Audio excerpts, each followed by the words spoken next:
from what Mayor Baste said during his visit here na our Papa loves Invictus, the poem. And so he's been reciting it to me all the time since I was barely even 10.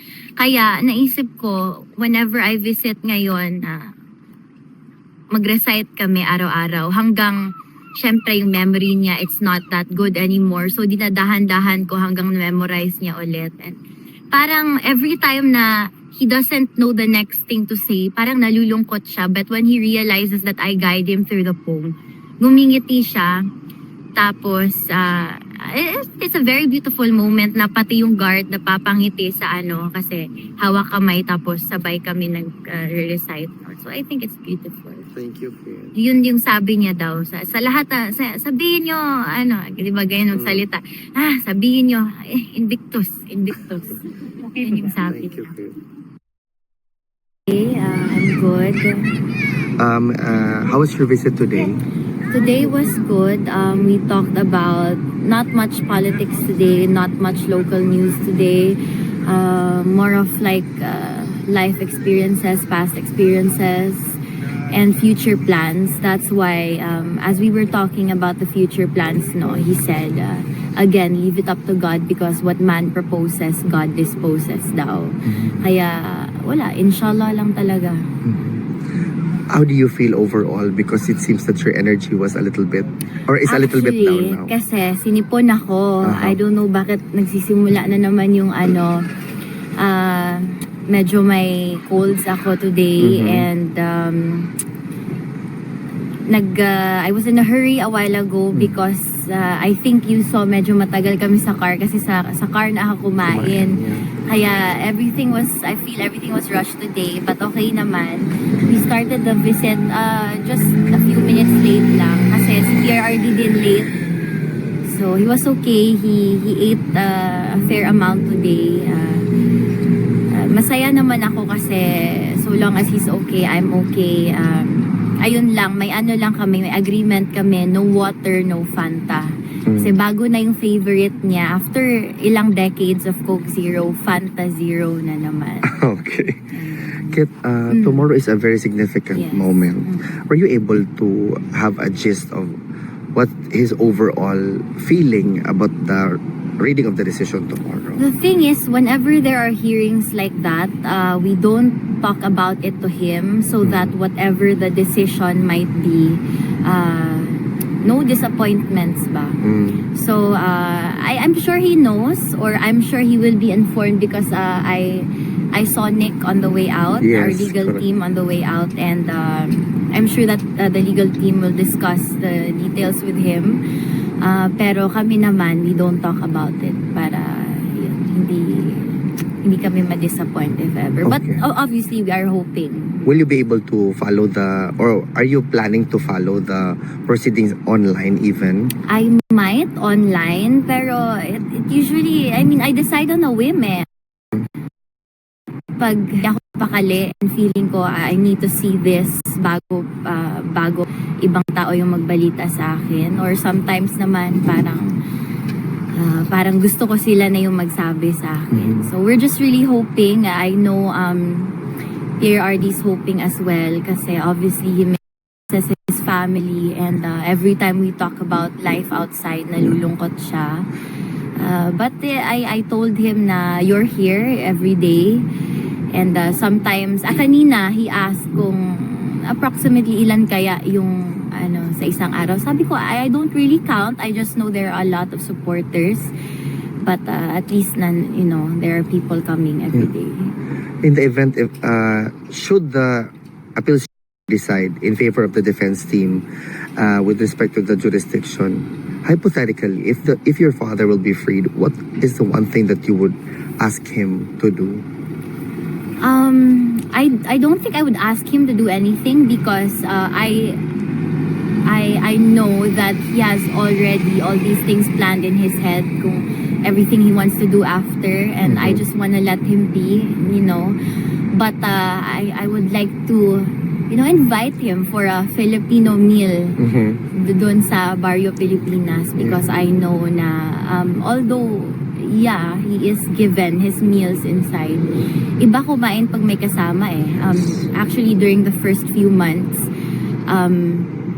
kumakain siya every time may bisita kami because he feels comfortable socializing and talking to us. Kaso hindi pwede because the meals in the vendo machine are not diabetic friendly. So he has to eat talaga by himself inside. So, kaya mga snacks na lang pag nandun kami. Kitty, I just want to relate to you and to your family that the Filipino people really wishes your father to be free very, Thank very you soon. sa And we inyo pray for lahat. him every day. He knows. Actually, I asked him kanina, Papa, do you know how loved you are? And he said na, I don't really want to say, but I think. Sabi ko, you think? You think? Yeah. So, he knows. I relay that to him every single day. And he has a message for you because pagpasok ko, I told him na, uy, may naghihintay na naman sa labas. And he said, tell them I Sila no? Ilan yan? Ano, jet lag ba ka, ma'am? Or wala? Ano naman? Wala lang, utana lang. Wala. Okay. Dili man ka mag-jetlag basta matulog ka sa airplane and then pag sundon nimo ang Time oras din diri. diri, pag abot nimo diri sa Pilipinas. So, well adjusted na ka, ma'am. So, ang mga tao, ma'am, may from UK, from America, na atanan, ma'am. Hello. Hi. Gandang hapon. Hello, ma'am.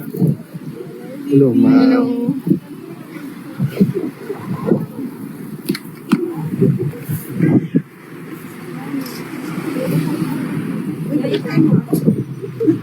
Pare-pareho rami, sir. Ang balita ko man, madami ng pagkain. Yes, ma'am.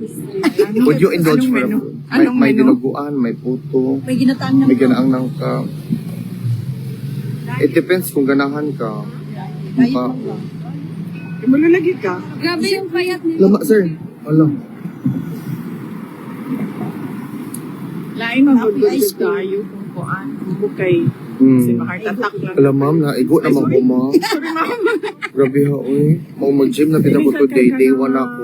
Delikado sa heart attack ba? Hmm. Kalit lang pagtiuwi. Ala. What?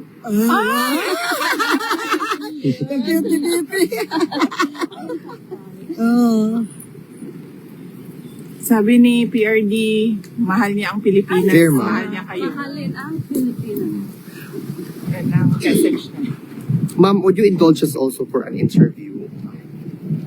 Talagang nagkakaroon mo Agar. But, para sa atuan na, ma'am. Gwapo Medyo. kaya na sila. Bantay mo. Gwapo daw. Kasi nili na mo mo ulit. Ay, oh, yes. That is true. That is true. Mabash ko lang. Oh, wala man, ma'am. Pareho raman ni ma'am. 77 kilos. Yeah, po. hi, ma'am. Hello po. Hello po. Thank you, ma'am. Ako sa ano, Kinsa dito, ma'am? system ba? Basketball. Wala. Ma'am, mag-interview sa taon na, ma'am. Yes, yes, yes. Kamu na hello. Good afternoon. Thank you, ma'am. Amo na lay. Yes, ako na ingon, ma'am. Naman mo eh. Mag-events organizer na lang. Ma'am, kada atlas sa gamay, tapos, wait lang sa ma'am, mag-interview sa taon na, ma'am. Then later na po ang picture, ma'am, mga kababayan. Okay. Atras muna tayo ng konti, mga kababayan. Hello. Atras mo muna, ma'am. Thank you. Atras muna tayo, ma'am. Atras muna. Dito, ma'am. Dito. Ma'am, dito, ma'am. Ma'am, ma'am, dito, ma'am. Kasi may... Ma'am, dito, ma'am. Dito, ma'am. Wait lang. Dito, konti, ma'am. Para, ganyan. At saka, guys, pakitaas mo na mga camera ninyo lahat. Yeah. Kailangan naman doon. Kailangan na doon. 0.5. Atras sa gamay. Guys, mag-interview muna tayo, guys, ha? Wait lang, guys. Okay na. Wala mo na yung music, ma'am. Sorry. VP Inday Sara Duterte, magandang hapon ma'am. How are you today? I'm okay. Thank you very much for asking. How are you today? I'm fine ma'am, especially looking at the future President of the Republic of the Philippines. VP Inday. VP Inday, the burning question is, how's the former President Rodrigo Roa Duterte? He's okay. Very chatty today. Mainly about politics. At least siguro mga 95% of the conversation was about politics. And then, nagsabi siya na ang mensahe niya ay mahal niya ang Pilipinas, mahal niya kayo. Thank you ma'am. Ma'am, a little bit of politics lang ma'am na question. What is your reaction to the statement of individuals, particularly those detractors ma'am no, involving all of your families sa impeachment complaint hurled against you? Well, I think it's unfair. Dahil hindi naman sila vice president and hindi naman sila ini-impeach. And tulad ng mga asawa at mga anak din ng mga congressman, they have the right to privacy, being ordinary individuals and private citizens. VP Inday, what is your opinion doon sa mga really brave na congressmen natin katulad kay Congressman Leviste at Congressman Miao Barzaga na they are very vocal and unapologetically blunt and direct sa kanilang mga statements ma'am about the current government? Well, pareho tayong lahat ng nararamdaman tulad ng mga nararamdaman nila at we applaud their courage to speak out kahit na alam nila na babalikan sila ng administrasyon hindi man in cases posibleng mga threats or mga iba pang pananakot. VP, a lot of Filipinos are saying that there's a lot of mind conditioning right now being put on different social media platforms to confuse the Filipinos about your hard work as a government official, ma'am. What is your message to those who are trying to paint you black in the Filipinos' point of view? Okay, unang-una kasi sa politika, ganyan talaga yan, no? Lalo pati sa run-up to 2028 presidential elections na alam naman natin ang lahat na sabi ko nga, presidential candidate na ako. And ang politika ay madumi talaga yan. Sabi nga ni PRD noon, paulit-ulit yan na sa Davao City. Sabi niya, style ng karamihan o maraming mga politiko ay you paint your enemy black so that you appear white. So that pag mukha siyang madumi, mukha kang malinis kahit hindi naman totoo ikaw na malinis. No? So yan yun, una. Madumi talaga ang politika. Pangalawa, kailangan maging matuto mag-discern ang mga Pilipino sa mga nakikita nila sa social media, particularly because pwedeng ma-manipulate ang information na lumalabas sa social media. Tulad na nga ng mga troll farms na naririnig ninyo, totoo yun, yung mga troll farms na meron talagang negosyo na video. At meron din talagang negosyo na nagpapalabas na information, whether true or not, pero yun yung business ng kumpanya at magpalabas ng mga information. Ganun nga yung objective niyan. Magpapalabas sila na, say for example, this is a popular sentiment or this is an unpopular sentiment. Unfortunately, sa social media, kahit libre siya para sa lahat, meron ding mga nagnenegosyo dyan na minamanipulate yung information nila. Ma'am, alam ba ni PRRD ang mga... Hindi ko sinabi, huwag ninyong banggitin sa kanya. Hindi ko binanggit sa kanya ang impeachment. at hindi ko binanggit sa kanya ang mga nangyari sa House of Representatives. So, hindi ko niya alam na merong pangalawang posible na impeachment na mangyayari. Kasi sa tingin ko, hindi na niya kailangan malaman ang mga ganyan na klase na bad news. Kasi wala din naman yung value sa kanya. Nandoon naman siya sa loob. Ang mangyayari lang doon ay mag-iisip siya. Tapos, mag-overthink siya.